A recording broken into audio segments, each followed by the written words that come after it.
What is going on, Paragon community? We are back again for another episode of the Paragon Community Podcast, and this time, at long last, I have finally found some co-hosts so I could give you guys more than a 25-minute video. Why don't you guys introduce yourself one by one? Warbeast. We got Warbeast.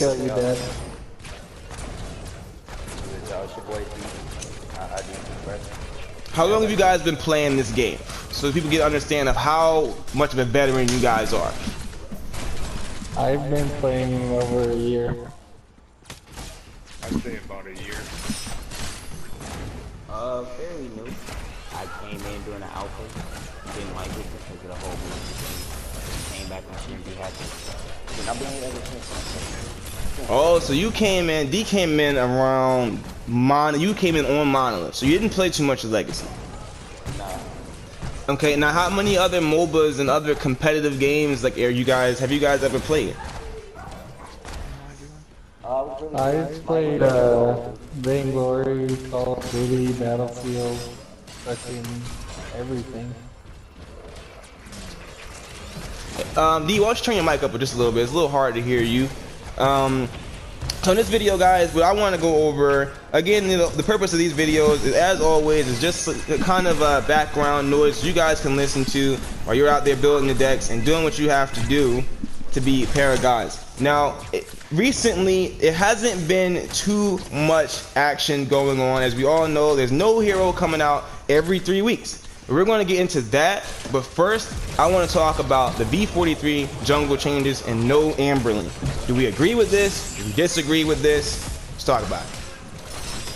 I agree with it. Why is that? The Amberlink is pretty much useless. I'm going to disagree. Only because I'm going to disagree only because of this, and I'm going to actually I'm offended by this change, and I'm going to explain why. I played since Greystone was the newest hero, and at that point in time, so many changes have come. And if everyone remembers, back then we had something called Harvesters, which was a big issue, it was a very big skill gap, and it was a little too complicated for someone coming from a different MOBA who didn't know what it was. So to compensate for that really, high skill capped gameplay, I guess, we got an Amberlink, which is a dumbed down version of something else. And now we're pretty much, in my opinion, being told that we're not competent enough to understand even a dumbed down version of something, which doesn't sit well with me. It doesn't sit well, personally. Honestly, actually, it's good that they're removing it. If you look at the difference between high-skilled players and low-skilled players, if you're not familiar with Paragon Jungle, then you're never going to fill up the Amberlink, and you're not going to regularly fill it up like higher skilled players or older players. So for newer players, it was confusing because they didn't know how it worked and how everything flowed together, especially in the jungle. I agree in a way for new players, but the one thing that I think that Paragon is kind of sacrificing, and I can't ignore it, is just, okay, I get that a easy to understand game is a profitable game. A game that can easily bring in new players is a profitable game. It's easy to market, and people can easily jump into it. The player base continues to grow. Fine, I understand that. But giving new players something to learn and actually figure out, the Amberlink, let's be honest. All you had to do was kill minions and fill it up every 2 minutes. That is not a hard concept. It's just not. It's just not. So that is something that if I was to explain to a new player when they walked into the jungle, they understand it in less than 15 seconds. So I'm not understanding why they didn't put some sort of tutorial in or something like that in to explain the Amberlink, because in reality it is not a difficult mechanic. Didn't they do that in the tutorial map? Don't they explain that to you when you do the tutorial, the one lane thing? No, they don't explain that. You play Gideon. Yeah, right. I thought they explained that. I don't know. I haven't played it before. I have played the tutorial. I played the tutorial, and I think it was that, or it was before Monolith that they explained what the harvester was. I have played the tutorial. What you end up doing is you go down one lane, you kill minions, and they show you how to unlock your abilities. If it changed in V42, then I'm not aware of that. But I remember on Monolith when you first started, they didn't go into the jungle. You did a proper laning phase where you take a tower, you get your ultimate, and you get the core. It was no jungle. Now I feel like if you were to add that, a separate tutorial for that, there would have been no reason to change it. But I don't want to focus on the negative. Now I'm sure Epic's intention is to build the most competitive game possible. As much as we like to say they're dumbing it down for newbies, I'm sure they still have the intention of making it competitive. Does anyone see any sort of competitive aspect that is gained from this? I guess we can have different comps in lane now, I suppose. That's pretty much all I see. No, I feel like they're going to put something back in there. It just won't be the Amber thing. The green buff is moving. Right, but I think they're going to put something else there later on. They're going to put another mechanic in the jungle. I don't know what it is, but I feel like they will. Otherwise, the jungle, like you're saying, becomes kind of useless, right? I would agree. Yeah, because then the jungle, you're just getting the minions to level up the jungler and not like getting the minions to fill up this pot that is going to be spread throughout the whole team. True, but what it does essentially is you'll go around, you'll get all 4 camps, and then after you get all 4 white camps, you'll take a green camp like you normally would anyways. And then after that, what it's doing is it's keeping the jungler in lane longer and allowing him to clear faster and get more of a benefit out of it. The only thing that I see coming from this change, realistically, now it's nice to assume a lot of things. Like we all assume that jungle was the counter to counters. We all assumed that when we read it, but in reality, it did not turn out to be that really at all. You never see Drongo being picked to counter counters. You just don't see that happen. Right. I suppose it could, but in this situation here, it seems like they have an idea on paper as to how this is going to go. But I think in reality, we'll see this happening a different way. I think in reality, the only thing we're going to see that changes is the team comps. People aren't going to feel it is as necessary to have a jungler, and everyone will just feed off of the jungle instead. But then the one thing that I do see that I'm going to try to do is heroes that I feel like have a hard time in lane. Now I'm going to be able to put them in jungle. Like people, no matter what they do, if I feel like they have a hard time in lane, but I want them to have money, then I'm going to put them in the jungle now. Hence someone like, I would say Shinbi or Shinbei, whatever you want to call her. I think that she now really fits that jungle role because she can get so much more farm. I think that someone like that, obviously Sephiroth is about to get a nice big spike in power because he's going to be able to get so many more stacks now, a lot faster. So I think Sev jungle is something we're going to see become meta immediately on Thursday when V43 comes out. Yep. Yeah. Now, another thing I wanted to go over. Another thing I wanted to go over was what just wrapped up yesterday. If you want to call that a week, I mean, it was really 4 days. This Countess Hero Week. Now, a lot of games have lore, and it's one thing that I don't want to do is praise the lore simply because it's there. No matter the quality, just because it's there, it gets the same praise as everything else. I don't want to do that. How do you guys feel about this whole Hero Week thing that we're just now doing? I was actually really disappointed by it because although I welcomed the Lord, I thought they were gonna bring like more skins and emotes and stuff, given that it was per week. I do too. Like undermined. Now I feel like at some point in that first article that we read on Monday, they mentioned cutscenes, but we got nothing along those lines. No visuals at all. Like I remember reading that. I don't think they were lying. But I'm wondering why all we really got was like a 5-page story. Is it? Yeah, I mean, it was more than a few paragraphs. It was a story. I'll give them that. I like the lore. I mean, that's all I can say is I like the lore. How do you feel like the lore standed up in this little week? This seems to be the norm of what we're going to be doing compared to something the competitors of Paragon like Smite. Their heroes each have the lore in game, which is something that's worth mentioning. It's in the game. You don't have to go to a website to find it. And they also have a lot more. It's a lot more than just one little paragraph. Well, not one little paragraph, but one page worth of information. It's a lot more. Smite's been doing this for a long time. Paragon's what, only two years? Not even. 2.5 years. Okay. Yeah, so I mean, you just got to give them time to come up with the story, which I guess they should have already had before they made up the game, right? The lore of these characters and how they work together and why they're on a whatever planet to defend towers and take your core.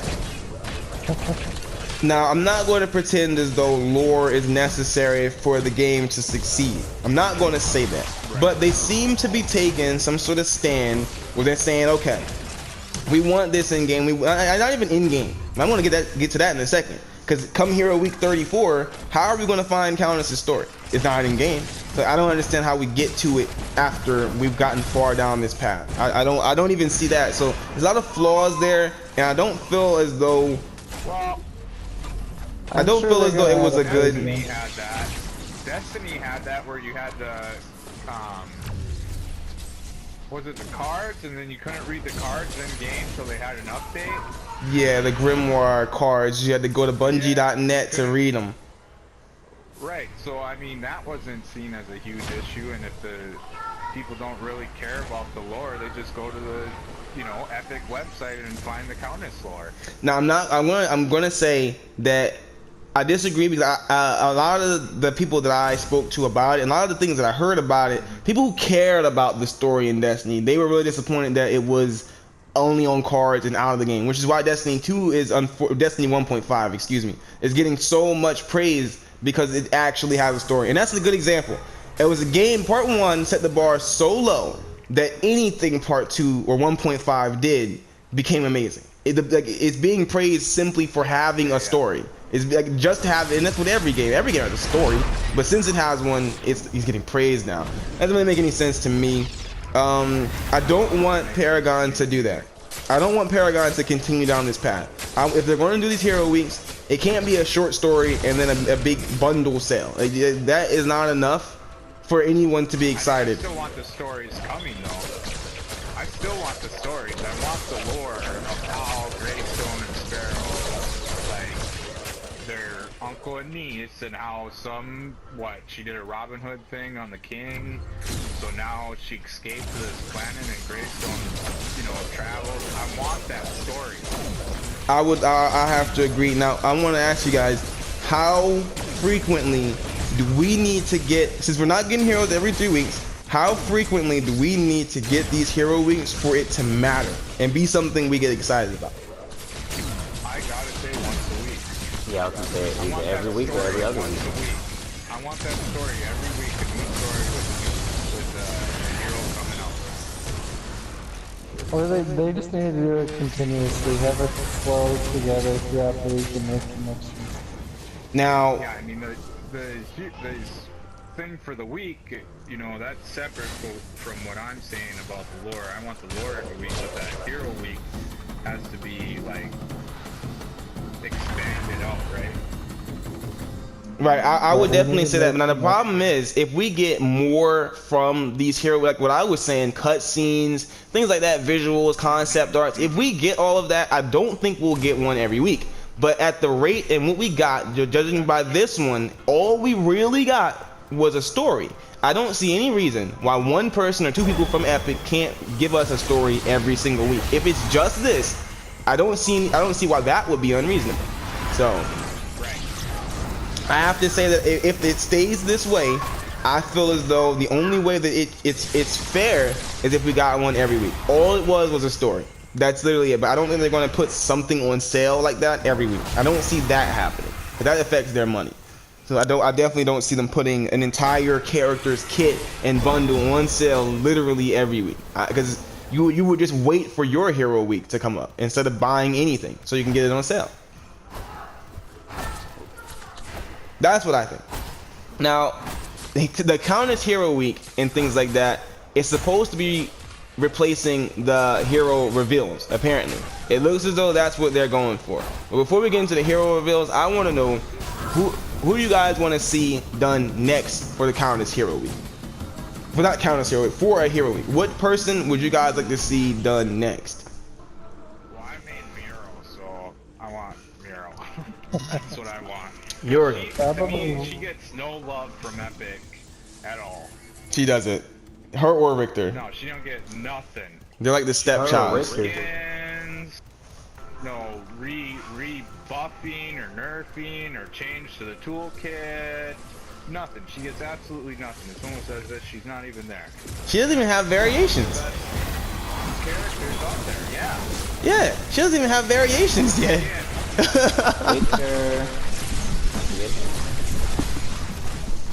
Richter doesn't have variations, and that's a problem. And that's another thing. They don't seem to have any sort of plan when it comes down to like how they're putting out content for heroes. Muriel was an original hero. For her to not have a tier 2 or a variation while someone like Kwang does makes no sense.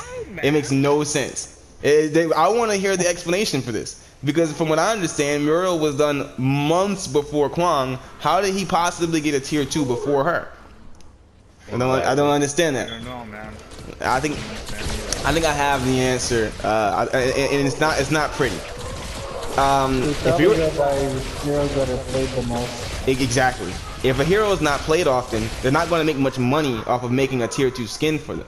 But someone like Chimera, who you see very frequently, they'll make a lot of money if they make a tier 2 for him. Now, it's not the explanation that everyone wants to hear. But as a business, that's probably the truth.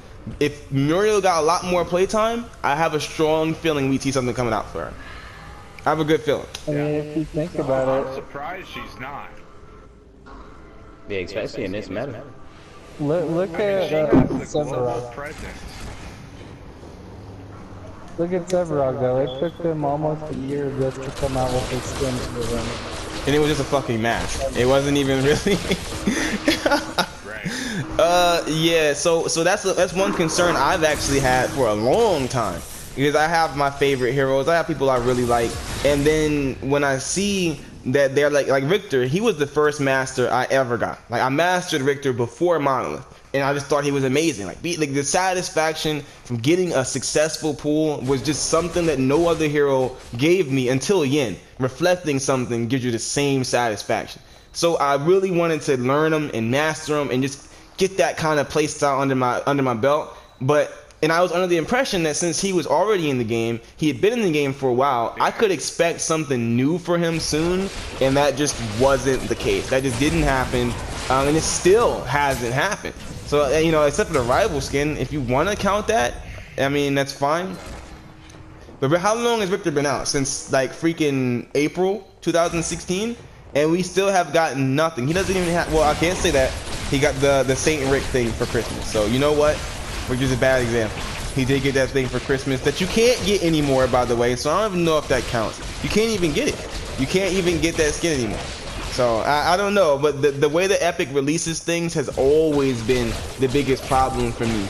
The people that they give stuff to, it doesn't make sense to give it to them. You can even argue that Narbash needs something. How is Kwang, someone who came out like 3 months later, getting something before Narbash? It's just there's no correlation between their actions. They're just doing things, and that's not good. Earlier, it was money. Yeah, probably money. That's what I would assume. That's what you said earlier. So, and that's probably right. That's probably exactly what it is. And a lot of people play Quang. But Aurora was not, from what I've seen, obviously I'm not in every match, Aurora wasn't really used like that before this skin came out, but they still did it. So, yeah. You know, it's just no correlation between what they're doing. They're just doing stuff. Like, they don't know. If they get something done and they got a cool idea, they just make it and put it in the game. It doesn't matter if Grim still doesn't have a tier 2 and he's one of the first heroes who ever was released. Same with Sevarog. Sev was the first hero ever released, and he still doesn't have a tier 2 or a tier 3. It just doesn't add up. It just doesn't add up. So I don't understand it. I would like to hear something from Epic on that topic. I really would. But Epic, as of right now, they're giving out a lot of apologies. They're constantly apologizing for something, and the most recent one was the pay-to-win aspect that we got with the diamond packs, brown packs, and the silver ones. Now we know that they're not being added into the game. We know that now. We know that they've fixed it. You can't buy cards anymore. Now we talked before the podcast, and a lot of you guys don't feel as though being able to buy cards was the pay-to-win aspect. Now, I know this is one that we're all kind of divided on, so I want to talk about that one. I personally feel as though if anyone is able to buy with their money a card or something in this game that affects the gameplay, which cards do, it's pay to win. Whether you win or not, that's on you, but being able to do that gives you, it's factual that it gives you an advantage over me. This is what it is. You have an advantage over me because you have more options available. I don't think that that's healthy or just good for the game at all, but I want to know what you guys think about it.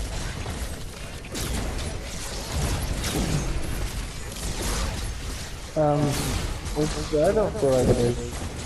Because you still don't know how to build a deck or do anything. You have no real advantage because you still have to use the default deck to understand how to build an actual deck. Right, I'd say if you don't got the skill to go with that, you know, the better card that you think you might have gotten, without understanding the mechanics of how that card works with other cards, it depends on your skill level whether you're gonna win or not. Okay, so with that being said, right? I'm not going to end it there, but with that being said, I'm going to give you a scenario, right? And I'm going to give you a scenario that I think gets you to see it from a different point of view. Now, we all know that when Black Ops 3 came out for Call of Duty, it was a big discussion about how it was going pay to win. And the reason everyone felt that way was because of the introduction of the black market. It was a place where you could earn points and then go or spend real money and possibly through RNG get chances to get things that other people can't unlock normally. Yes, you can grind out these marks. I forget what they were called. Coins, I don't know. I think it was keys, actually. Crypto keys, that was it. Yes, you can grind them through playing, but it's much more efficient to open your wallet and then get as many hits as you can off of the box. Now, it was all well and fine until there was really good guns getting hidden behind this, and I know of people who spent well over $100 to $200 to get these things. If they have to spend that much money, the RNG on it is absolutely outrageous. But the issue that they had was that they were able to get guns through paying money that normally it would take centuries to get any other way. So people saw that as pay to win. Even though it was available through gameplay, being able to spend money and make a shortcut was viewed as pay to win. I see the cards in this as pretty much the exact same thing. It's just not a gun. Now the argument again was that in Call of Duty, you still have to aim that gun and get the headshot, but having things that is available to you quicker or just more options available through things outside of gameplay, I think taints the overall experience of the game. That's what I think. I don't feel like it does. It helps them out a little bit. I mean, I overall, think there's a they're difference not. between, that's like so like with the cards and the gun, to me the gun is a tool. I mean, the cards are the same way, but it's like no card is better than any other card. And when it comes to the guns, there are guns that are better than other guns, right? So you have more quick look, more faster shot. With the cards, it's like, well, you're sacrificing power for speed, or health regain, for mana regain. There's a give and take. When you got these guns, the guns don't have a give and take, right?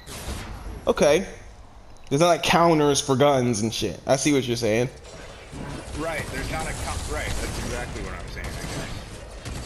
Well, I agree in that sense. I understand both sides in a way. Like I understand why someone would say, okay, you can have Shatter Golem, Vampiric Blade, and Red Zone and still get your ass whipped. Like, I understand that, but That's like I said before. I'm gonna throw this out there again, and I want to know if D. I want to know if you guys really disagree with this, because you haven't heard this comparison.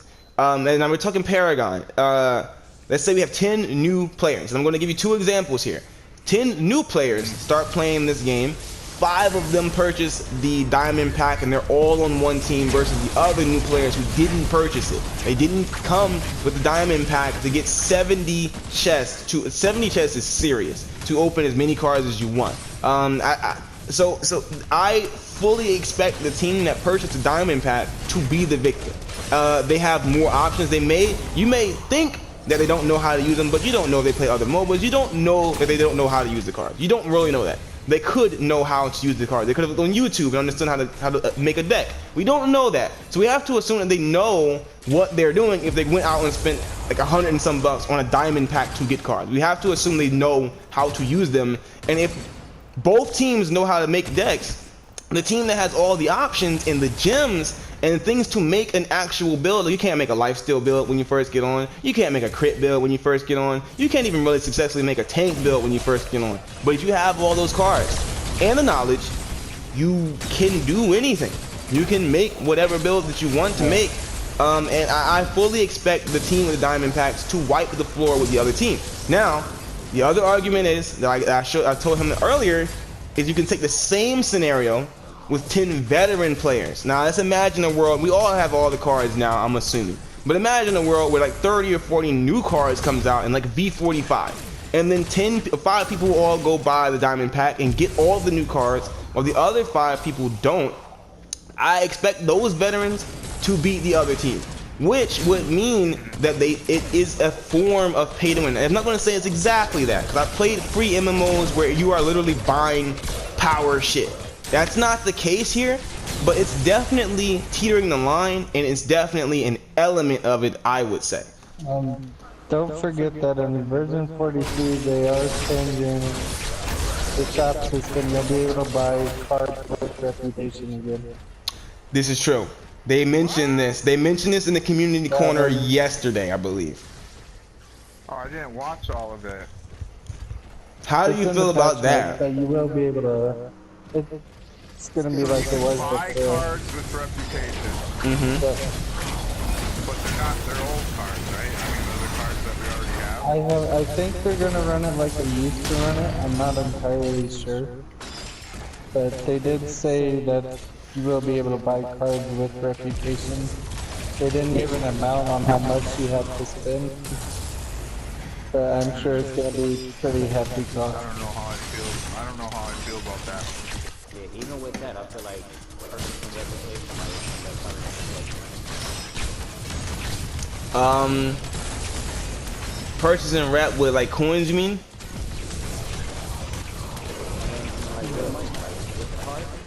Yeah. Want to wait 5 players to get more cards. And what better way than to buy reputation so you can buy these in-game cards? This is true. Create a whole new element to the game. It's a domino effect. Okay, you can buy cards with rep now, but hey, you want more rep, right? Okay, well, now we got deals on rep, and yeah, okay, I see where you're coming from with that. Do you think that having cards? Do you think that having cards available through rep is the way to go instead of just making it through chests and all the other RNG factors they have? They got a lot of it, so. They used to do you could buy reputation and buy cards and everything, so it's all coming back from what they used to do. I like the card crafting. I enjoyed that. Yeah, I missed that. I enjoyed that. We waited a long time to get it, and then they took it away. So I'm not sure why. We waited a long time for card crafting. We finally got it, and then it was taken away. And I think the main reason it was taken away personally, was because you can no longer have like 2 of the same card on anymore. Like before, you could have like the same card on more than once. You can't do that anymore, which I also don't really understand why. So it gave us more of a reason to have to craft the cards. Like, okay, I want to run multiple, what was it, micro nukes, I think it was called. So I'm going to go build multiple of those cards if I only have one. Since you can only have one on at a time now, I don't think the need for card crafting is still there anymore. Like, I don't think that we need it anymore because you only can have one. Once you have the one, I mean, you know what? I'm wrong, because you can level up cards so There is a need for more than one. If you're into that, if you're into leveling up cards, there's a need. Leveling up the card has no purpose when it comes to the PvP, and that's, to me, that's the main reason why people play this, right? It's for the PvP. It's not for the PV, you know, it's not for the AI games, it's to play against other people. I agree. Well, if you think about it, if they allowed you to get the levels in PvP, that would make it super unfair, especially towards new players. Oh yeah, and I'm not disagreeing with that, but then what's the purpose of me getting all these cards for? You know, I don't care, like the chest. I hate getting chests. I don't care to get them at all because all I get is cards. I disagree. I disagree. Cards. You get loot crate keys from those. You do get keys from those. Rare. I mean, that's a rare thing when you get a key. Maybe 1 out of every 10. Okay. Okay. I'll agree. I'll agree on that. I do feel it's like 1 out of every 10, and I'm happy that they're in the chest. I don't want to sound too bad. I am happy that the loot crate keys are in there, but honestly, to agree with you, everything else that I ever get out of a chest that's not a key is completely worthless to me. It's worthless to me. Exactly, man. So like that's why I don't care about getting chests. I mean, the only thing that I care about now is getting the vault, so that hopefully I can get a key or that skin. Or this month they put in the mastery coins. Right. You know, I want to get a couple of those just in case I need them.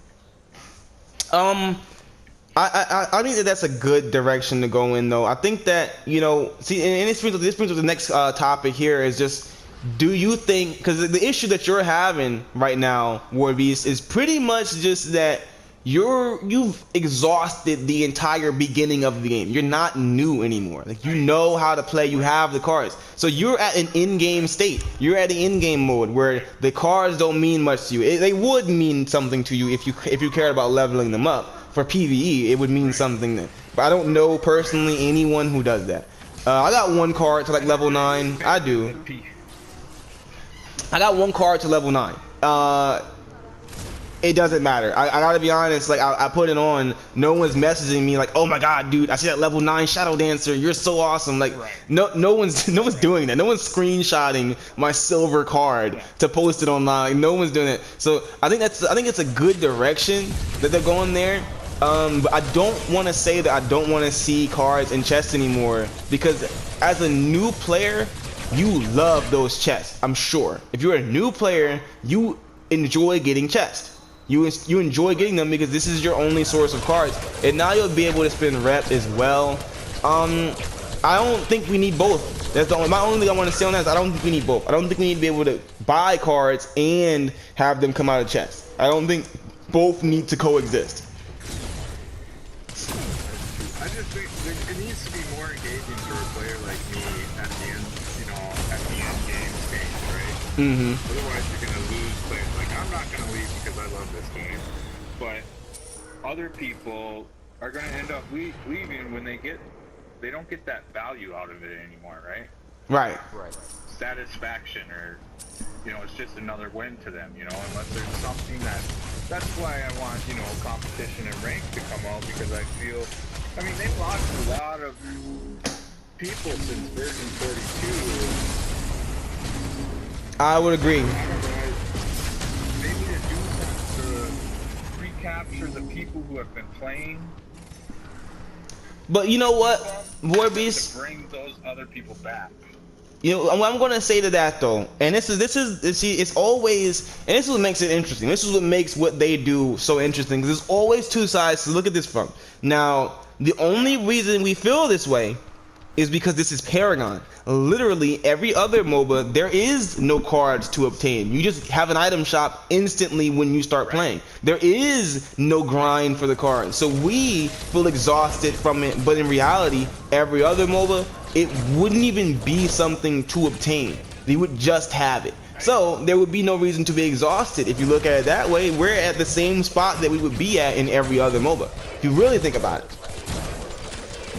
Right, but I'm not getting like cards in my chest. I'm getting skins or gold. Or, That's true.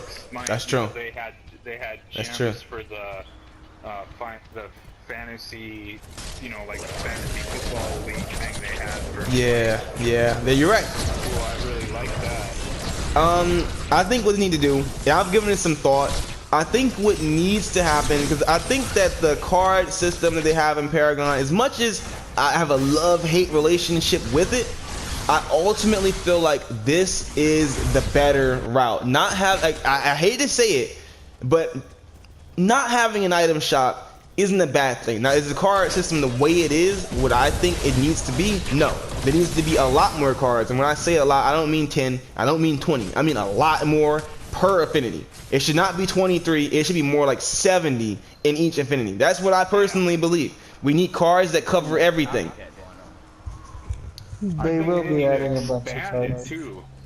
Like, not the amount of cards, but like the depth of the system and maybe how many you can have, and after you play matches, and if you rack up like 10,000 gold, you can buy that upgrade for the card, which instead of 2% it does 2.2%, health regain or something like that, Right. I think that it definitely needs work. I think D, you said it was a copycat thing. Yes, like, okay, so do you ever see Zinx not use Withering Shadow, Vital Waters, or Defensive Shaman? That's every single thing you play. The game I don't run it with those. So you think if we had more cards that would fix it? It would help. It would help it a lot more. Because it's just everybody running around with the same exact build, and you actually, like, you get no diversity in the game. At this point, it's just build to win, and it's not building for your own individuality. And I remember, like, at one point, Kwang, like, everyone was just a Godmother Kwang. Like, for like a whole week and a half, it was just Godmother Kwang. But is that to say that it is no counter to that? Is that to say that there's no other competitive build, though? I'm thinking from a game developer standpoint. Yes, everyone's doing this thing, but does it mean that this is the most effective thing? It can be popular, but it does not have to be the most effective. And if there were counters to that in the game, Giant Slayer or Pressure Hunter would have easily taken care of a Kwang running something like that. But you didn't see it often. The focus was just on the Godmother thing, and that ended up getting nerfed because of it. At least I think that was the reason that it got nerfed. I mean, you got to look at the skill of the characters too. I mean, your skill level when you're playing those characters. Like, so you got somebody playing the Kwang with the Godmother who, I don't know, has only been playing for a couple months, and then you got a veteran who's playing whatever, I don't know, Steel. That Steel is going to take care of that Kwang, right? Right. So, I mean, yeah, that's the same thing with Countess, because everybody just feels like Countess needs a nerf. I don't think she's that powerful. So. Like, at all. No, she's super weak, honestly. Yeah, I mean, if she's burst, right? So right. If she gets that burst on you, yeah, I mean, 9 times out of 10, you're most likely going to die if you're not countering that, but otherwise, she's weak, man. You fucking allow her to not zip away from you and she's dead. Exactly. Like, people hate the whole Countess and Shadow Dancer thing. There's wars, there's Wraith, there's so many counters there. People just don't think about it because they be so caught up in their rage. Right. And that's true. And that's the next thing I want to talk about here is, do you guys, there's a couple more things here, but do you guys feel as though Paragon is in a competitive stage? You play other games, you understand what it means. Yes, we're competing. And I remember yesterday in the community corner, they mentioned, like, just the fact that we're competing, it's competitive. I agree, but there needs to be ways for us to react to things that we are seeing in game. We need to be able to react to them. I personally feel like there are counters. I don't feel like there's enough counters, but for those watching this right now, the best thing to use against someone you see using a countess is this card here called Arcane Dancer. You use this when you go ahead and decide to attack her, and she will not be able to get you past a quarter of health or even half health. It's going to reduce pretty much all the damage, 85% of the damage. Her ult's not going to do much, probably like 70 points. Dark Tide is not going to do much. There are counters to this stuff, but overall, do you feel like there's enough? Like, what if I had to counter a Wukong and the counters? Wukong is doing a ton of basic, she's doing a ton of ability. I have 1 card left now to actually build my character. Is that competitive? Like, I don't, you know? I don't know. Well, most cards that you put on aren't just for one person. They're for multiple people, even if you target them for one person. This is true. That's true. I do think that About skill too. You can't just rely on the counter pick and having this specific card for that specific character to counter them. It's about skill too. And I think people, they get pissed off and they get mad and they forget that just because you think you have this ultimate character who has this card set up that you're never gonna die and you're gonna kill everyone, that's not the case if you don't have the skill to back it up. Right. I agree, and that's one of the beautiful things about Paragon. People off. Skill's not necessarily a factor though, because even Jay Leo makes mistakes, and he's the best Sevarog player in the game. I mean, everyone makes mistakes. You can't control the outcome of a match unless you absolutely know what mistakes you're gonna make a match. Yeah, I mean, I listened to Silphin is his name? Yeah, Sylphin. I like that guy. Silphin? Yeah. Me too. He's awesome. He breaks down the math. He's great at what he does for the Paragon community and stuff. And I just listened to that guy. The funny thing about Sylphin, actually, since you mentioned it, Sylphin is a genius at math, and he's really good. He can do all these builds and whatever.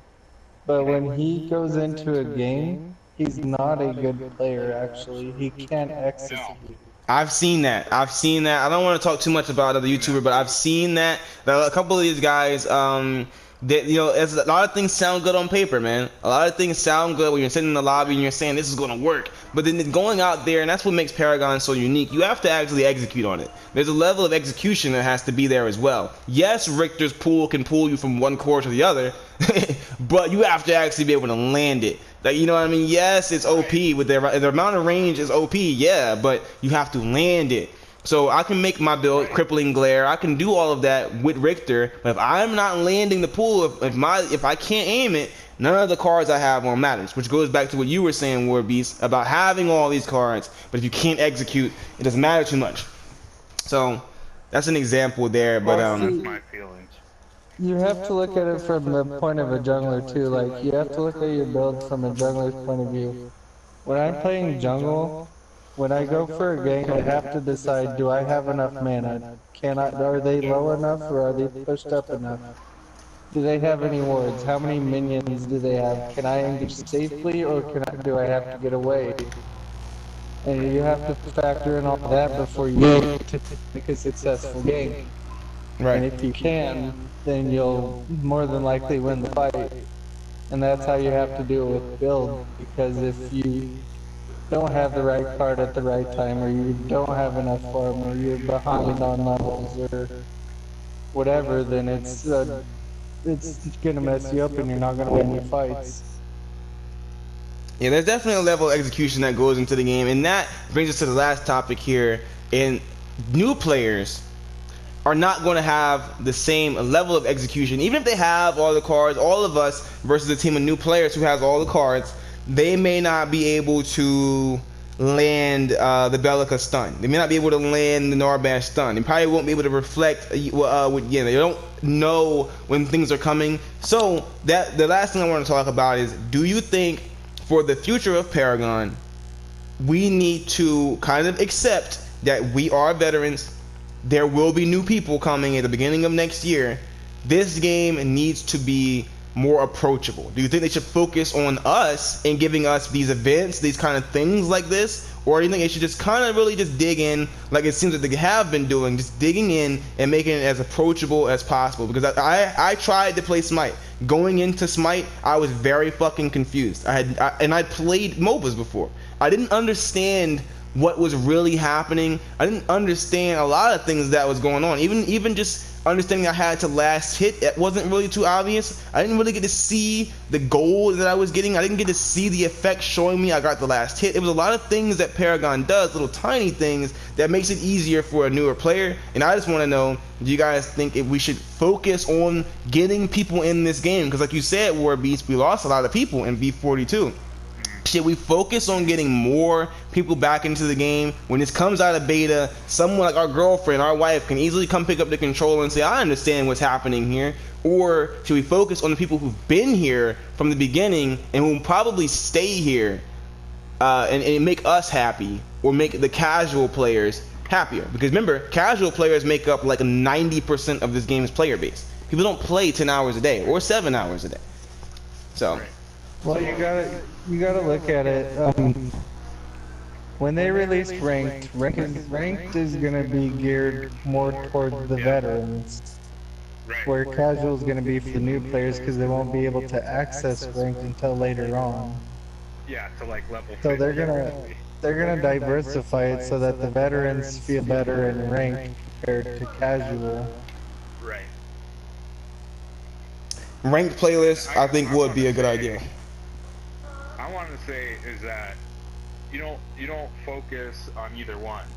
Like, you don't focus on getting new people, and you don't focus on the veterans. You focus on the game, and people will come to the game if you have a good game to play that's not broken. People will come, and we'll get all those people that left. They'll come back if they're able to fix the brokenness of this game, and then, oh, I remember playing Paragon, I'll pick it up, see what, oh, all this stuff, oh, it's better now, it's not so broken anymore, then those people will come back, and you won't have to worry so much about bringing people in, and at the same time, it's they want it to be an e-sport, right? I mean, you don't have, when you're watching football and stuff like that, you don't have, like, 100,000 people and everybody's watching those 100,000 people, right? No, you got these teams, 15 teams, let's say, 5 people in each team.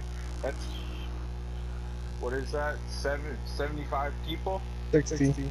Or no, yeah, 60 people. That's the 75 people that you're worried about when you're doing the competition and stuff like that. And that's the path that I see that they want to go down to, because that's more money in their pocket, right? That's the sponsors, that's the donations for tournaments and all that stuff, and that's where I see Paragon going, I guess, if that made any sense at all. No, that makes perfect sense, and I think that they touched on that yesterday. I'm gonna let D talk about this too. They touched on it yesterday. I don't know if you saw the community corner yesterday.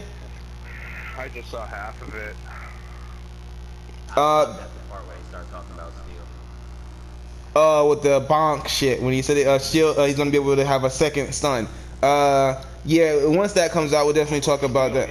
Yeah, we're definitely going to talk about that next week when that actually comes out on Thursday. They mentioned esports though. They said that, you know, it's similar to just making a game in general, or like just making a game in general. You make a game and you don't make a game and say, this, I'm making a hit game, this is gonna be a hit popular game. No, you make a game and you try to make it good, and if it becomes a hit, then that's great. And they want to make Paragon and make it competitive, and if it becomes an esport, then that's great.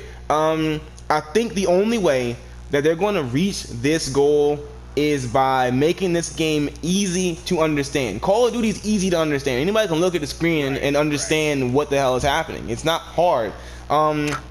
When I first started playing this, it was difficult back then, over a year ago, to understand the goal. I didn't understand. I always laugh at this. I never understood. I thought that it was like a RPG. So I'm thinking, okay, I reached level 10. So when I come into the next game, I'll be level 10, and I'll have my things, and I have all my abilities because I unlock them. And then I realized that they weren't there. I'm like, wait a minute, I'm level 1 again.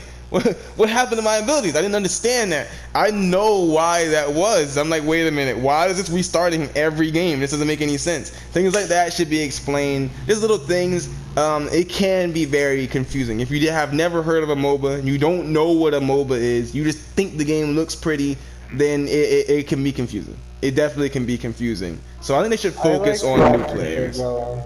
Honestly, like, I tried, the first time I tried Smite Out and played the tutorial, The tutorial didn't help you out with shit. And the tutorial in Paragon helps you a lot. It does. Learning a little bit. There's no Helps you tutorial more for than mining. cards, like a correct, like we understand how to build a deck.